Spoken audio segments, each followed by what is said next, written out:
Selamat siang, perkenalkan nama saya Alfira Osama. Saya mahasiswi dari Universitas Kristen Indonesia Maluku, program studi informatika. Di kesempatan ini saya akan menjelaskan materi tentang interaksi manusia dan komputer. Yang pertama, pengertian interaksi manusia dan komputer merupakan komunikasi dua arah antara manusia, teknologi komputer, dan cara bagaimana mereka saling berinteraksi. Kita mempelajari interaksi manusia dan komputer untuk dapat menentukan bagaimana membuat agar teknologi komputer dapat lebih berguna bagi manusia. Selanjutnya, prinsip kerja komputer. Di sini kita bisa melihat prinsip kerja komputer dimulai dari input, proses, dan juga output. Pengguna bisa saling berinteraksi dengan komputer dilakukan lewat input atau masukan dan output atau keluaran tadi. Selanjutnya, model atau jenis interaksi. Yang pertama, menu.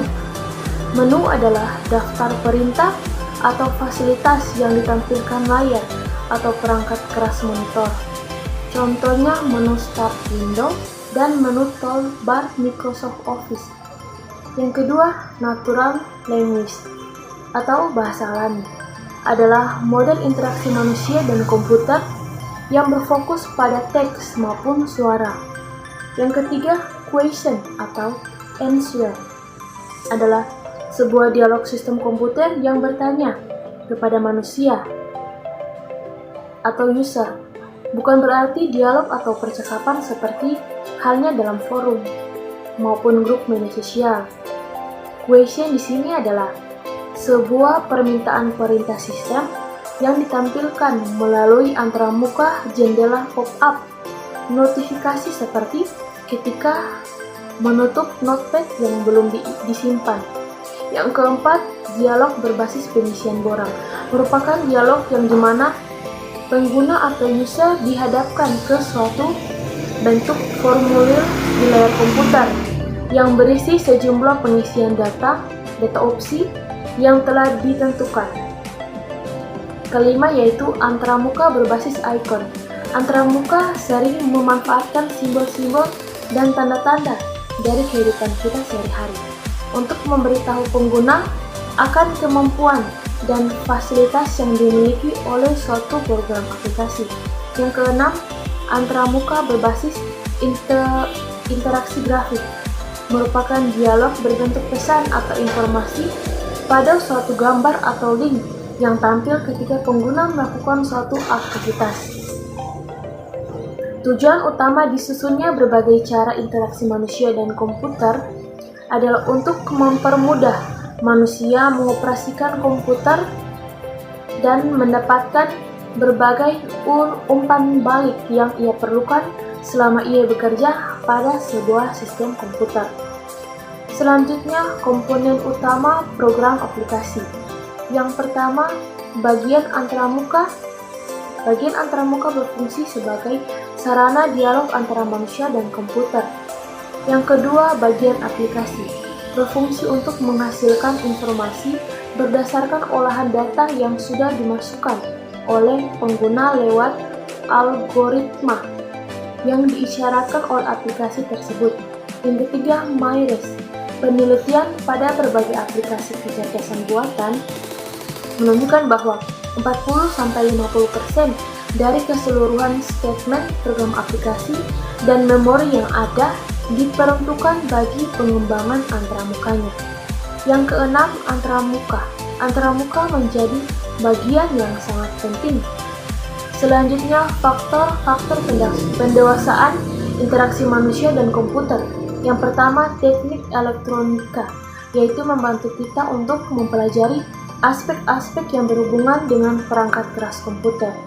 Yang kedua, psikologi, yaitu membantu kita untuk memahami tentang perilaku ekspresi dan keterampilan motorik atau psikologi kognitif dan perilaku, dan juga memberikan dasar-dasar teknik evaluasi formal untuk mengukur unjuk kerja dan opini tentang sistem manusia dan komputer.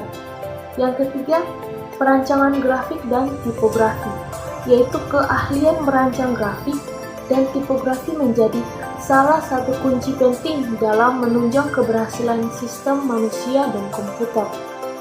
Yang kelima, linguistik, yaitu membantu menjembatani kesenjangan antara bahasa manusia dan bahasa komputer. Yang kelima, ergonomi, yang berhubungan dengan lingkungan fisik yang dapat membantu kita untuk mendapatkan lingkungan kerja yang nyaman. Yang keenam, antropologi, yaitu membantu merekomendasikan model kerja kelompok yang baik menggunakan sistem komputer. Yang ketujuh, sosiologi, membantu mengkaji dampak sosial atas sistem manusia komputer. Selanjutnya yaitu prinsip utama mendesain antarmuka. Yang pertama, user compatibility, yaitu para desainer tidak boleh membuat atau merancang sebuah interface yang berdasarkan selera atau keinginannya sendiri. Para desainer harus melihat dari beberapa sisi, bahwa di kemudian hari nantinya, sistem yang akan dibuat bukan hanya untuk satu user saja, melainkan lebih daripada itu dan tentunya memiliki latar belakang yang berbeda pula. Yang kedua, product compatibility, yaitu sebuah sistem atau aplikasi yang dibuat harus sesuai dengan kenyataan agar kemudian user mendapatkan informasi yang benar, detail, dan akurat dibandingkan dengan informasi yang diperoleh melalui proses manual. Yang ketiga, task compatibility.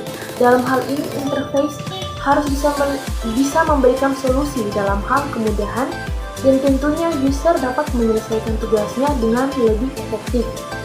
Yang keempat, workflow compatibility, yaitu sebuah sistem atau aplikasi seharusnya mengadopsi sistem manualnya dan kemudian di dalamnya juga terdapat runtutan kerja dalam menyelesaikan pekerjaan, agar user nantinya tidak kesulitan dalam menggunakannya. Yang kelima, konsistensi. Konsistensi atau konsisten, yaitu sebuah sistem atau aplikasi harus sesuai dengan sistem nyata dan sesuai dengan produk yang akan dihasilkan. Desainer harus memperhatikan juga hal-hal yang bersifat konsisten pada saat merancang interface. Yang keenam, familiarity, yaitu sebisa mungkin desainer mendesain interface yang bentuknya atau modelnya bersifat umum agar membantu user dapat dengan cepat beradaptasi dengan sistem nantinya.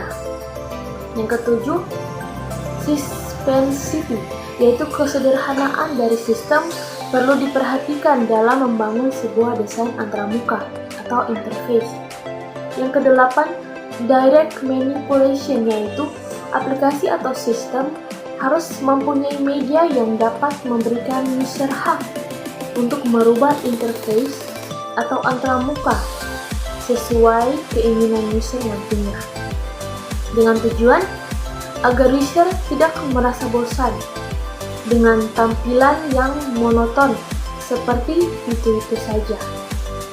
Yang kesembilan, kontrol, yaitu sistem yang baik harus bisa mengatasi masalah yang ditimbulkan akibat human error atau di saat user melakukan kesalahan. Yang kesepuluh, WYG atau what you see, what you get. Apa yang didapat adalah apa yang dilihatnya. Bahwasannya apa yang diperoleh user nantinya adalah berdasarkan fakta. Yang ke-11, flexibility, yaitu sistem harus mampu menyediakan solusi terhadap permasalahan yang ada. Yang ke-12, responsiveness, yaitu sistem seharusnya mempunyai respon yang baik terhadap keinginan user, karena pada dasarnya manusia tidak suka dalam hal menunggu.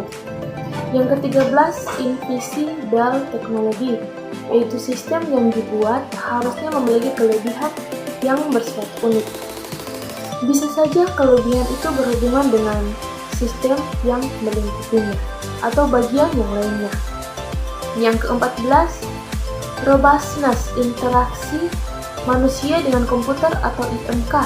Yang baik ialah berupa frase-frase menu atau error handling yang baik dan sopan, sehingga akan memberikan kenyamanan user dalam menggunakan sistem. Yang ke-15, protection, yaitu sistem harus memberikan user sesuatu yang nyaman dan aman ketika melakukan kesalahan, serta memberikan solusi. Yang terakhir yaitu yang ke-16, easy of learning dan ease of use. Sistem harus mudah dioperasikan dan dapat dengan mudah dipahami oleh user atau pengguna. Demikianlah penjelasan materi interaksi manusia komputer yang sudah saya jelaskan. Terima kasih.